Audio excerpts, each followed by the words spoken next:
पूरी दुनिया को जो सबसे ज्यादा इस समय नुकसान पहुंचा रहा है, जिससे दुनिया भर की अर्थव्यवस्था चौपट हो रही है, वो है ईरान, इजराइल और अमेरिका का युद्ध।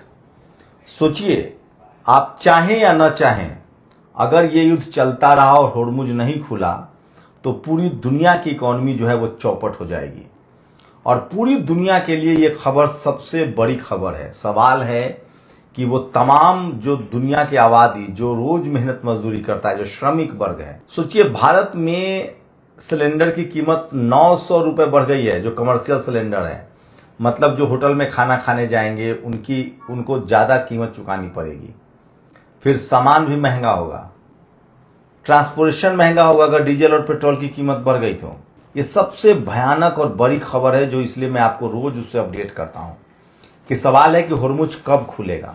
पहली खबर तो ये है कि अमेरिका ने अब लगभग हार अपनी मान ली है। खुद अमेरिका के पेंटागन ने कहा है कि खाड़ी देशों से 16 सैनिक अड्डे अमेरिका के ध्वस्त हो गए हैं और अमेरिका से वहां से अमेरिका के सैनिक भाग गए हैं, फरार हो गए हैं। मतलब अब खाड़ी देश जो है वो पूरी तरह से अमेरिका मुक्त हो गया है। ये मैं नहीं कह रहा हूं, ये खुद पेंटागन ने कहा है। डोनाल्ड ट्रंप ने खुद कहा है कि उसने ईरान में हथियार पहुंचाए थे और वो चाहता था कि खामनेई की सत्ता को बदनाम किया जाए और युवाओं को, बच्चों को, महिलाओं को, बुजुर्गों को प्रोटेस्ट के नाम पर गोली मरवा दी जाए ताकि ईरान में क्रांति हो और उसको अपना सरकार बनाने का मौका मिले।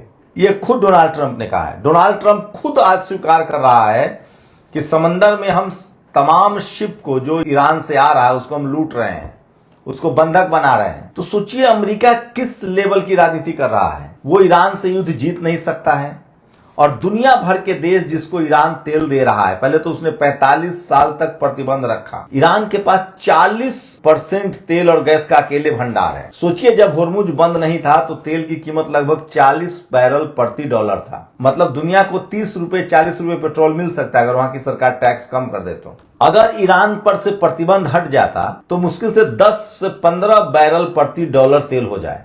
आज होर्मुज बंद है, खाड़ी देश भी तेल की सप्लाई नहीं कर पा रहे हैं, तब लगभग $160 प्रति बैरल तेल की कीमत हो गई है, क्योंकि तेल अब लिमिटेड है, कहीं आ ही नहीं रहा है। अगर ईरान, खाड़ी देश, होर्मुज स्ट्रीट खुल जाए, अलमंदेब खुल जाए और सब देशों को फ्री कर दिया जाए तेल और गैस के सप्लाई का, तो मुश्किल से $15-20 प्रति बैरल खर्च होगा। सोचिए अमेरिका ने जानबूझकर ईरान पर प्रतिबंध लगा रखा था और खाड़ी देश के तेल उत्पादन को नियंत्रित करता था ताकि डॉलर में तेल बिके और महंगा तेल बिके। आज तक ये कर रहा था अमेरिका, और इसीलिए ईरान पर प्रतिबंध था और इसीलिए अमेरिका चाहता था कि ईरान पर हम कब्जा कर लें, होर्मुज स्ट्रीट पर कब्जा कर लें। एक तो वो अपनी इच्छा से तेल और गैस बेचता है जितना मर्जी उतना डॉलर में, और होर्मुज स्ट्रीट से वो लोगों से जितने शिप गुजरते उससे वो वसूली करता, टैक्स वसूलता। ये भी अब खुलासा हो गया है। तो अब तक जो तेल की महंगाई है उसकी वजह अमेरिका है, और अब ईरान को ये बात पता चल गई है। अब ईरान कह रहा है कि आपने हम पर हमला किया, हमारा जो नुकसान हुआ उसकी भरपाई करो, नहीं तो तुम इस युद्ध से भाग नहीं सकते हो। साथ ही ईरान कह रहा है कि अमेरिका ने जो नुकसान किया हमारा, अब हम होर्मुज स्ट्रीट से उसके लिए एक भी शिप नहीं जाने देंगे, एक बूंद तेल नहीं जाने देंगे तब तक जब तक वो हमले की हर्जाना नहीं देता है। साथ ही वो तब तक होर्मुज को रोकेगा जब तक वो ट्रीटी नहीं करता है कि अब अमेरिका ने किसी देश पर हमला किया तो उसके खिलाफ रूस और चीन हमला करेगा। साथ ही ईरान जो है 45 साल का जो प्रतिबंध उसने झेला है, उसको जो नुकसान हुआ और उसकी जो संपत्ति अमेरिका ने फ्रीज कर रखी है बॉस बन के, उसको भी वो छुड़ाने की मांग कर रहा है। और ये सब अमेरिका को करना पड़ेगा, नहीं तो अमेरिका की अर्थव्यवस्था भी बर्बाद होगी, क्योंकि अमेरिका 1 महीना और रह सकता है। उसका स्टोरेज कहा जा रहा है कि 6 महीने से 4 महीने के बीच है। तो ये दूसरा महीना हो चुका है, तीसरा महीना तक वो सरवाइव कर सकता है। और अगर बड़ा स्टोरेज होता तो ऐसा नहीं है। वहां एक बड़ी डोमेस्टिक एयरलाइंस बंद कर दी गई है, 15,000 अमेरिकी बेरोजगार हो गए हैं। तो सोचिए कैसे पूरी दुनिया को अमेरिका लूट रहा था। पूरी दुनिया में जो महंगा तेल था उसकी वजह था अमेरिका। अगर शुरू से ही रूस, ईरान और खाड़ी देशों को तेल जितना मन हो उतना तेल बेचो का अगर परमिशन होता, तो कंपटीशन होता, तेल की कीमतें कम होती। तो अमेरिका दुनिया भर को लूटता है। अभी भी अमेरिका अब कह रहा है कि अगर हमको तेल नहीं देगा ईरान, होर्मुज नहीं खोलेगा हमारे लिए, तो हम दुनिया के दूसरे देशों के जो जहाज आ रहे हैं हम उसको नहीं जाने देंगे। सोचिए किस तरह की मानसिकता का है डोनाल्ड ट्रंप, और पूरी दुनिया पर वो टैरिफ लगाता था, दुनिया भर के लोगों को हथकड़ी डालता था, वेनेजुएला के राष्ट्रपति का अपहरण कर लिया, ग्रीनलैंड पर कब्जे की बात कहता था, क्यूबा पर कब्जे की बात कहता था। लेकिन एक ईरान ने अमेरिका की सारी पोल पट्टी खोल दी है। अमेरिका की बर्बादी की सबसे बड़ी वजह है कि अब तो उसका तेल का कारोबार खत्म हो गया। पेट्रो डॉलर, अब तेल का कारोबार डॉलर में नहीं होगा, तमाम खाड़ी देश अपनी करेंसी में करेंगे। एक तो ये, दूसरा उसके हथियारों की अब विश्वसनीयता खत्म हो गई है।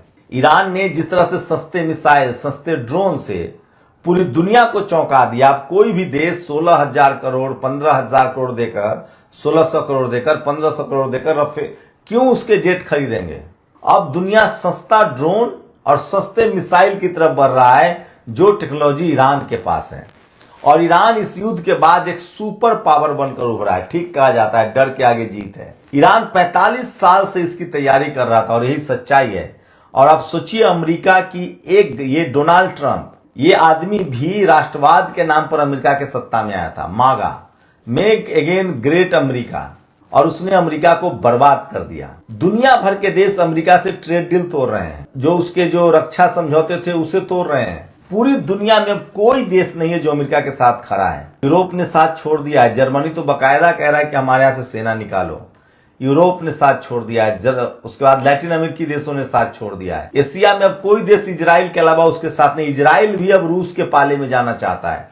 लगातार बेंजामिन नेतन्याहू रूस से बात कर रहा है कि हमें अपने पाले में ले लो, हमें अमेरिका से कोई मतलब नहीं है। लेकिन ईरान अपने वादे का पक्का देश साबित हो रहा है। ईरान कह रहा है कि अब हमारी आजादी से सिर्फ बात नहीं बनेगी, हम पर लगे प्रतिबंध हटाने से बात नहीं बनेगी, सिर्फ हट जाना से बात नहीं बनेगा। ईरान ने जो फिलिस्तीन को निस्ताबूद किया है, मलबे में तब्दील किया, उसका भी हिसाब देना पड़ेगा और फिलिस्तीन को फिर से खड़ा करना पड़ेगा। लेबनान पर जो ईरान ने अब तक हमला किया उसका भी हिसाब देना पड़ेगा। ईरान एक ऐसे देश के तौर पे बात कर रहा है, उसकी कूटनीतिक बातचीत देख पढ़ेंगे आप, जब उसके नेताओं का बयान सुनेंगे तो ऐसा लगेगा कि उनको भूगोल, इतिहास और मानवता सब कुछ की जानकारी है और वो एक बेहतर दुनिया चाहते हैं जहां कोई किसी पर हमला ना करे। वो एक बेहतर समाज चाहते हैं और ईरान इसको करने में इसलिए सक्षम है क्योंकि हुर्मुज का वो कंट्रोल है उसके पास, नस दब गया है अमेरिका का। और सोचिए ईरान का कुछ नहीं बिगड़ सकता, अब अमेरिका कुछ नहीं बिगाड़ सकता है। अमेरिका को लगता था कि 45 साल तक प्रतिबंध रखे, अमेरिका के ईरान के पास पैसा ही नहीं होगा। सच्चाई है कि ईरान में तेल और गैस फ्री है, 5 रुपए के आसपास पेट्रोल है भारतीय करेंसी के हिसाब से, डीजल 2 रुपए लीटर है, तो तेल और गैस उसके पास अपना है, तो इलेक्ट्रिक उस अपने उत्पादन करता है। दूसरी बात, वो अनाज भी उत्पादन करता है, सिर्फ चावल का वो आयात करता था भारत से और पाकिस्तान से। सब्जी हो, अनाज हो, तेल, जिस देश के पास तेल और गैस है उस देश को किसी चीज की कोई जरूरत नहीं है। और इसलिए ईरान ने अपने आप को एस्टैब्लिश किया है पिछले 45 सालों में, और ईरान के 95% लोग पीएचडी और कम से कम एमए और पीएचडी हैं, और वो भी साइंस में, फिजिक्स, केमिस्ट्री, मैथमेटिक्स और एआई। और इसलिए वो उन्नत किस्म का सस्ता हथियार बना पा रहा है। और यही बात सोचिए, तो अब ईरान एक बड़ी ताकत बनकर उभरा है और इस युद्ध ने ईरान के सारे डर खत्म कर दिए हैं। लेकिन अब जो स्थिति बन रही है, चीन और अमेरिका के बीच जो हालात बन रहे हैं, दरअसल अमेरिका को लगता है कि ये सब चीन कर रहा है, लेकिन मैं फिर कह रहा हूं, चाहकर भी चीन से अमेरिका नहीं उलझ सकता है। लेकिन वो तमाम कमजोर देशों को जो दबाता था और मजबूर करता था कि हमसे ट्रेड डील करो, हमसे हथियार खरीदो, ये सारी हैकनी जो है ईरान ने अमेरिका की निकाल दी है। मुझे लगता है इसके बाद एक बेहतर वर्ल्ड बनेगा, एक बेहतर दुनिया बनेगी, और इसके लिए आपको पूरी दुनिया को, ईरान को थैंक्स कहना पड़ेगा, जिसने दुनिया के एक सबसे खूंखार, तानाशाह और मध्ययुगीन सोच वाले राष्ट्रपति को औकात तय कर दी है। अब अमेरिका चाहकर भी शायद ही किसी पर हमला करे। सोचिए, उसने 18 साल वियतनाम पर बम गिराए, कोरियन देशों पर बम गिराया, अफगानिस्तान, लीबिया, इराक पर बम गिराया, जब चाहता था जिस पर बम गिरा देता था। शुक्रिया ईरान, दुनिया को और डेमोक्रेटिक और रिस्पॉन्सिबल और अकाउंटेबल बनाने के लिए। ईरान ने सचमुच वो काम किया है जिसका इंतजार दुनिया सेकेंड वर्ल्ड वॉर से कर रहा था। जैसे द्वितीय विश्व युद्ध में रूस ने हिटलर को हटाया था सत्ता से, ईरान ने ट्रंप को दुनिया के मैप से ही खत्म कर दिया है। सोचिए, दुनिया के वो तमाम देश जो अमेरिका के दबाव में थे वो राहत की सांस ले रहे होंगे। सोचिएगा जरूर। ईरान ने दुनिया को इस्लामोफोबिया से भी बाहर कर दिया है। जो लोग कहते थे कि इस्लाम, अरब, विज्ञान नहीं जानता है, वो भी सब गलत साबित हुआ है। शुक्रिया। नेशनल दस्तक की आपसे गुजारिश है कि अगर इसको बचाना चाहते हैं तो नेशनल दस्तक को सब्सक्राइब करने के लिए रेड कलर के सब्सक्राइब बटन को दबाएं, फिर बेल आइकन की घंटी दबाएं। नेशनल दस्तक को बचाने के लिए बहुत जरूरी है कि हर खबर को शेयर करें, लाइक करें, कमेंट जरूर करें।